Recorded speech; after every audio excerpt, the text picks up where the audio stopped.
કોલકાતાની એક સરકારી મેડિકલ કોલેજમાં ટ્રેની ડોક્ટરની હત્યા અને બળાત્કારના વિરોધમાં ઇન્ડિયન મેડિકલ એસોસિએશનની હડતાલ સાથે સુરત સિવિલ હોસ્પિટલથી કલેક્ટર કચેરી સુધી ડોક્ટરોનો વિરોધ પ્રદર્શન યાત્રા કાઢવામાં આવી હતી। ઇન્ડિયન મેડિકલ એસોસિએશન દ્વારા વિરોધ પ્રદર્શન યથાવત રહ્યું છે। ગઈકાલથી સુરતના સિવિલ હોસ્પિટલથી તમામ ડોક્ટરો હડતાલ પર ઉતરેલા હતા। ડોક્ટર દ્વારા આજ રોજ સિવિલ હોસ્પિટલથી કલેક્ટર કચેરી સુધીની વિરોધ પ્રદર્શનની યાત્રા કાઢવામાં આવી હતી। ત્યારે હાલ કલેક્ટર કચેરી ખાતે ભારે મોટી સંખ્યામાં તમામ ડોક્ટરો દ્વારા વિરોધ કરવામાં આવી રહ્યો છે। જ્યાં સુધી દીકરીને ન્યાય ન મળે ત્યાં સુધી તમામ ડોક્ટરો બિન ઇમરજન્સી અને ઇમરજન્સી સેવામાં હાજર નહીં આપે તેવું જાણવા મળ્યું છે।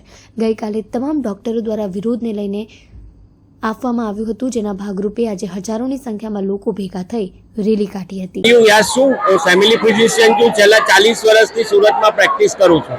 સંજીવભાઈ, કઈ જગ્યા પરથી રેલી નીકળી અને ક્યાં પહોંચી? રેલી સિવિલ હોસ્પિટલમાંથી અમે લઈને આવ્યા છીએ કલેક્ટર સાહેબ પાસે એ માંગણી લઈને કે આ જે થઈ ઘટના જે બની છે એ ઘટનામાં સંપૂર્ણપણે ન્યાય મળવો જોઈએ।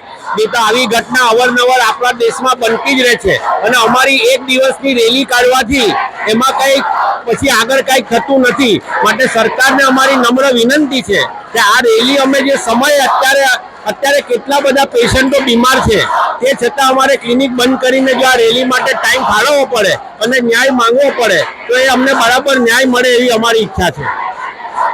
રજનીકાંત દવે ભટારમાં પ્રેક્ટિસ કરું છું।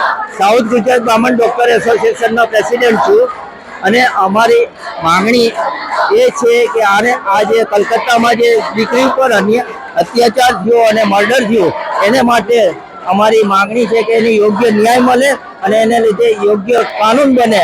જે કાનૂન અત્યારે બનતો નથી અને ડોક્ટરોને પૂરતું રક્ષણ નથી મળતું। ડોક્ટરો 48 ઘંટા રાતના દિવસ સેવા આપતા હોય છે છતાં બી એ લોકોને પ્રોટેક્શન નથી મળતું। એને માટેની માંગણી છે અમારી।